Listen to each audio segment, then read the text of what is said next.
कैसा हराया, सहर शेख अडचणीत, नगरसेवक पद जाणार, नेमकं प्रकरण काय?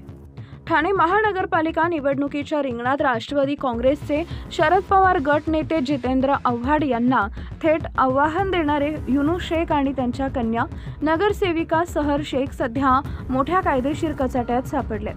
नेमकं काय प्रकरण आहे, हा व्हिडिओ सविस्तर आपण बघणार आहोत. त्यापूर्वी चॅनल सबस्क्राईब केलेलं नसेल तर करून घ्या.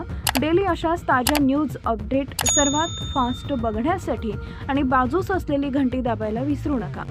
नगरसेविका सहर शेख यांचे जात प्रमाणपत्र अवैध असल्याचा खळबळजनक अहवाल ठाणे तहसीलदार उमेश पाटील यांनी दिला असून त्यामुळे त्यांचे नगरसेविका पद रद्द होण्याची दाट शक्यता निर्माण झाली आहे. निवडणूक निकालानंतर कैसे हराया या आपल्या वक्तव्यामुळे संपूर्ण महाराष्ट्राचे लक्ष वेधून घेणाऱ्या सहर शेख यांच्यावर आता गंभीर आरोप ठेवण्यात आले आहेत.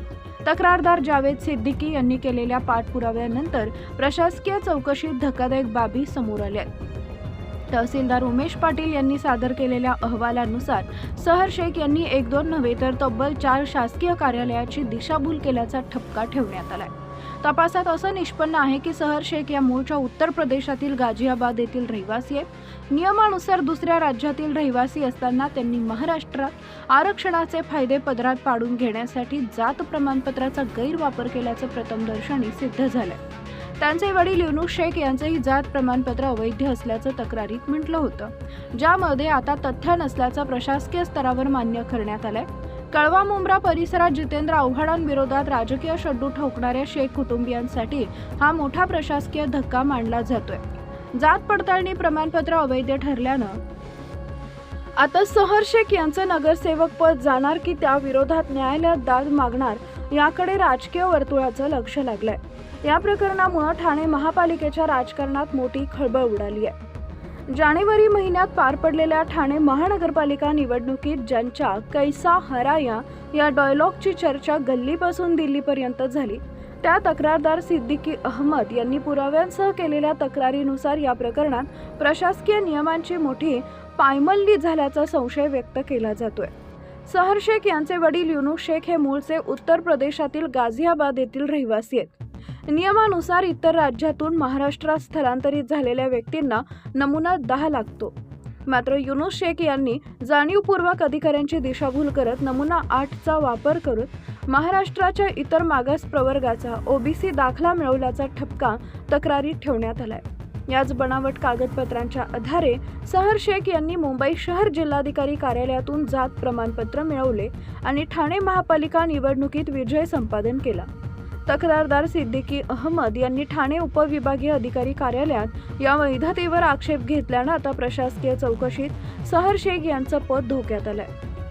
परराज्यातील रहिवासी असूनही चुकीच्या पद्धतीनं आरक्षणाचा लाभ घेतल्याचं सिद्ध झाल्यास त्यांच्यावर मोठी कायदेशीर कारवाई होण्याची शक्यता आहे.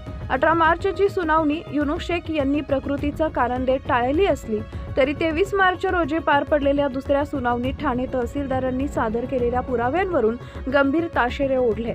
या संपूर्ण प्रकरणात सर्वात संशयास्पद बाब म्हणजे रहिवाशाचे ठिकाण आणि दाखला देणारे कार्यालय यातील तफावत. सहर शेख जर ठाण्याच्या रहिवासी होत्या तर त्यांनी जात प्रमाणपत्र मिळवण्यासाठी मुंबई शहर जिल्हाधिकारी कार्यालयाचा आधार का घेतला, असा थेट सवाल प्रशासनानं उपस्थित केलाय. ठाणे महानगरपालिका क्षेत्रात राहत असताना मुंबईतून कागदपत्रे काढण्यामागे शासकीय यंत्रणेची दिशाभूल करण्याचा किंवा माहिती लपवण्याचा हेतू होता का, याची सखोल चौकशी आता सुरू झाली आहे. तहसीलदारांच्या अहवालात समोर आलेल्या या तांत्रिक त्रुटींमुळे शेख कुटुंबांपुढील कायदेशीर अडचणी आता अधिक वाढण्याची चिन्ह आहेत. प्रशासकीय यंत्रणेला अंधारात ठेवून हे प्रमाणपत्र मिळवण्यात आल्याचा संशय बळावल्यानं राजकीय वर्तुळात उलटसुलट चर्चांना उधाण आलंय. आपल्या राजकीय फायद्यासाठी प्रशासकीय नियमांना हरताळ फासून बोगस कागदपत्रांचा आधार घेतल्यानं आता चौकशीत स्पष्ट होतंय. मिळालेल्या माहितीनुसार सहर शेख यांनी पुढील 4 महत्त्वाच्या संस्थांची फसवणूक केल्याचं समोर आलंय. 1. राज्य निवडणूक आयोग, 2. ठाणे उपविभागीय अधिकारी कार्यालय, 3. मुंबई शहर जिल्हाधिकारी कार्यालय आणि 4. मुंबई शहर जात प्रमाणपत्र पडताळणी समिती. प्रशासकीय तपासणीत अशा काही त्रुटी आढळल्या ज्यांनी या दाव्याला पुष्टी दिली आहे. सहर शेख यांनी सादर केलेल्या जात प्रमाणपत्राच्या झेरॉक्सवर चक्क महाराष्ट्र शासनाचा उल्लेखच नाही, तसेच त्यावर उपविभागीय अधिकाऱ्यांची स्वाक्षरी देखील नसल्याचं आढळलंय. वडील युनुस शेख यांच्या शाळा सोडल्याच्या दाखल्यावरील वडिलांच्या नावात बदल दिसून आला असून त्यांच्या काकांचं जात प्रमाणपत्र चक्क उत्तर प्रदेशातील गाझियाबादचे असल्याचं उघड झालंय. परराज्यातून आलेल्या व्यक्तींसाठी असलेल्या स्थलांतरित अधिनियम 2000 मधील कलम 6 अंतर्गत आवश्यक असलेल्या नमुना 10 ची पूर्तता करण्यात आलेली नाहीये. बनावट जात प्रमाणपत्र प्रकरण आता केवळ पद रद्द होण्यापुरते मर्यादित राहिले नसून नगरसेविका सहर शेख आणि त्यांचे वडील युनुस शेख यांच्या अडचणीत मोठी वाढ झाली आहे. ठाणे उपविभागीय जिल्हाधिकारी आणि कोकण विभाग जात पडताळणी समितीनं या प्रकरणाचं गांभीर्य लक्षात घेऊन दोघांवरही कायदेशीर कारवाई करत गुन्हा दाखल करण्याची शिफारस केली आहे. प्रशासकीय तपासणीत असं दिसून आलंय की जात प्रमाणपत्र मिळवण्यासाठी आणि ते सादर करताना कागदपत्रांमध्ये जाणीवपूर्वक फेरफार करण्यात आली आहे. चुकीची माहिती देऊन आणि शासकीय यंत्रणेची दिशाभूल करून हे प्रमाणपत्र मिळवण्याचा संशय समितीनं व्यक्त केलाय.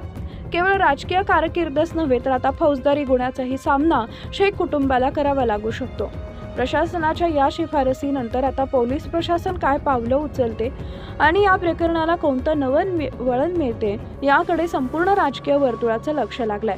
चुकीच्या मार्गाने सत्तेची खुर्ची मिळवणाऱ्यांविरोधात